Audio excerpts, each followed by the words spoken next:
رزق جو ہے نا ایسے آتا ہے سینگ مار کے گھستا ہے, جیسے بیل نا, آوارہ بیل جیسے ٹکرے مار مار کے گھستا ہے نا لوگوں کے گھروں میں, ایسے رزق گھستا ہے. لیکن اللہ پہلے آزماتے ہیں کہ تو مجھ پہ اعتماد کرتا بھی ہے کہ نہیں کرتا. دینا سیکھو, کسی کا حق اپنی جیب میں مت رکھو. اور دیکھو مالی معاملات میں اللہ نے ایک اور حکم دیا ہے بہت اہم. اچھا لوگ یہ بھی دیکھ رہے ہوتے ہیں فلاں کو ضرور, میں اپنا 2 کروڑ کا مکان بیچوں گا تو فلاں کو ضرورت کیا ہے, وہ تو اتنا کھاتا پیتا آدمی ہے. او بھائی جان, جب کسی کا پیسہ آپ کے ذمے ہوتا ہے تو آپ نے دینا ہے اس کو, وہ چاہے زرداری کیوں نہ ہو, ٹھیک ہے نا, اس کو ضرورت ہے. یہ نہیں ہے شریعت میں, آپ نے دینا ہے. وراثت دینی ہے. ایک بھائی کروڑ پتی, ابھی ایک ویڈیو وائرل ہوئی تھی, پتہ نہیں صحیح ہے غلط ہے, کہ وہ بہن وراثت مانگ رہی تھی, اس کو بھائیوں نے کوٹا. مجھے نہیں پتا وہ صحیح ہے, فیک بھی ہوتی ہیں چیزیں, یا بعض دفعہ کیس کچھ اور ہوتا ہے, بنا کچھ اور دیا جاتا ہے. لیکن بعض دفعہ ایسا حقیقت میں ہوتا بھی ہے. بہت سے علاقوں میں بہن وراثت نہیں مانگ سکتی. اسے پتا ہے میرے نمازی پرہیزگار بھائیوں کو غصہ بولو آ جائے, دل بڑا رکھو, دو بغیر مانگے دو. روڈ پہ آ جاؤ, خدا کی قسم کسی کو حق دے کے انسان غریب ہو جائے, اس میں سکون زیادہ ہے. آدمی کا یار ایک پیسہ کسی کا میرے ذمے نہیں, اللہ کھلائے گا, اس کا اپنا مزہ ہے. اور پھر اللہ ایسا کھلاتا ہے چھپڑ پھاڑ کے. میں اکثر ایک واقعہ سناتا ہوں نا, پہلے زمانے میں تو دینی مدارس کے پاس وسائل بہت کم ہوتے تھے, تو ہم کتابوں میں ایک واقعہ پڑھتے تھے. ایک بہت بڑے بزرگ, نام ذہن میں نہیں ہے ان کا, انہوں نے کیسے غربت میں پڑھا. طالب علم تھے, پڑھتے تھے, تو گھر میں جب کھانے کے لیے آتے تو ماں کہتی آج ہم اللہ کے مہمان, کھانا نہیں ہے. یہ اشارہ تھا کہ آج نہیں ہے. اللہ کے مہمان کا مطلب کچھ بھی نہیں ملے گا آج, اللہ ہی کھلائے گا, روحانی طور پر کھلائے گا. بچے بھی بڑے نیک ہوتے تھے, چلے آتے. ایک دن اسی طرح گئے ہیں, اماں کچھ کھانے کو ہے, انہوں نے کہا ہاں ہے, رونے لگے. اس نے کہا اماں جب تو یہ کہتی تھی نا آج ہم اللہ کے مہمان ہیں, اس میں زیادہ مزہ تھا. اس بھوک کو کس کے لیے برداشت کیا جا رہا ہے؟ اللہ کے لیے, اس کا اپنا مزہ ہے.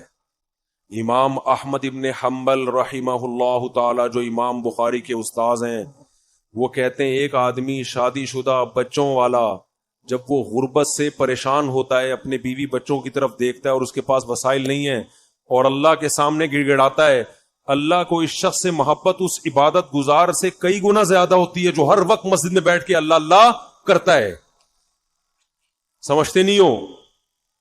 ایک آدمی جو 24 گھنٹے اللہ کی عبادت کر رہا ہے, اور ایک وہ جو اللہ کی مخلوق میں لگا ہوا ہے, اور وسائل نہ ہونے کی وجہ سے اللہ سے دعائیں مانگتا ہے کہ اللہ ان کی خاطر مجھے روزی دے.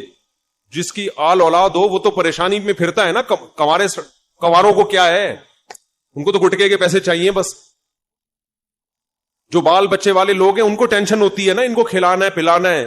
تو امام احمد کہتے ہیں شادی شدہ بال بچوں والے آدمی کو جو رزق کی ٹینشن اللہ کی طرف سے ملتی ہے, اس ٹینشن سے جو اس کے درجات بلند ہوتے ہیں, وہ عبادت گزار کے درجات عبادت سے ایسے بلند نہیں ہوتے. ایک تہجد گزار اور دن میں روزے رکھنے والے کو وہ مقام نہیں ملتا.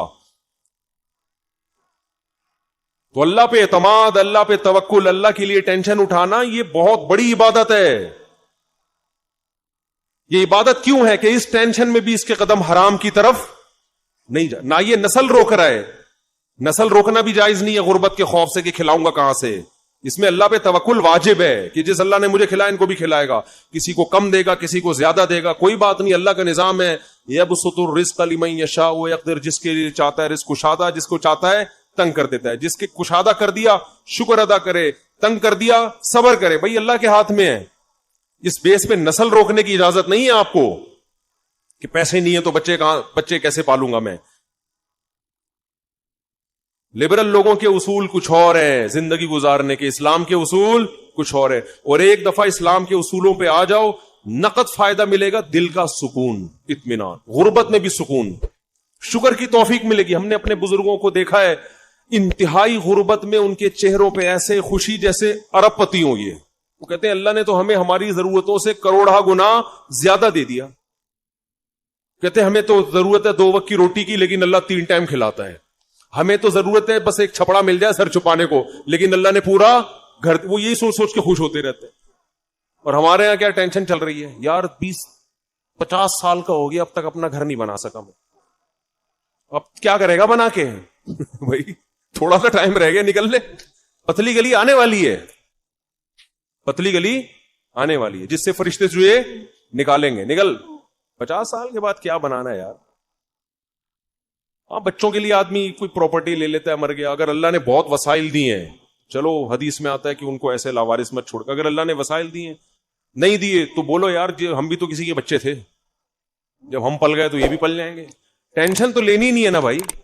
ٹینشن لینا اس کی علامت ہے دل میں دنیا کی محبت ہے, اس دنیا سے چپکے ہوئے ہو ایلفی کی طرح, چھوڑنے کے لیے جو چھوڑے گی یہ بتا دوں, اور دنیا چھوڑتی بھی اور آپ کی مرضی سے پتا کے نہیں چھوڑتی. بھائی یہ بڑا مسئلہ ہے دنیا کے ساتھ.